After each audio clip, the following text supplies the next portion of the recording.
Strong Toyota, leading the way every day. And Strong Toyota, symbols of trust. Senator Brent McCready's 2 strikes and you're out bill has now become 3 strikes and you're out after an amendment proposed by Senator Mike Lim-Tiaco was adopted during Thursday's session.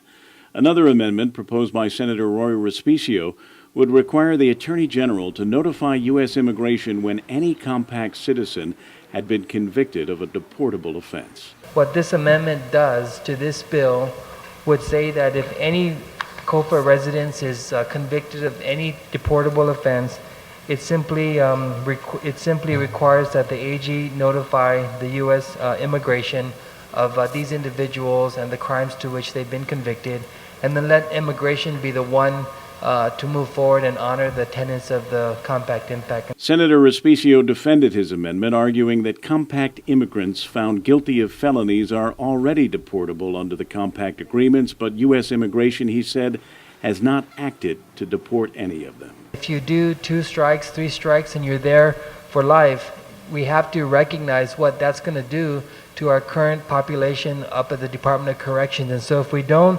move to deport these FAS citizens who are deportable, then we're just going to continue to exacerbate the problem. In its original form, McCready's 2 strikes bill was strongly opposed by the island's legal community, which argued it would deprive judges of the sentencing discretion that they now have, as well as overwhelm the already overcrowded Manila prison.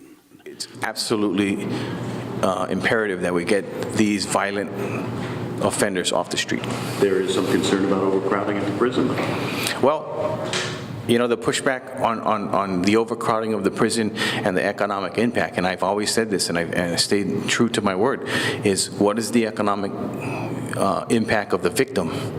And it is not enough to say to a victim or the victim's family that we cannot pass laws because of an economic impact or because we're going to be overcrowding in the prison.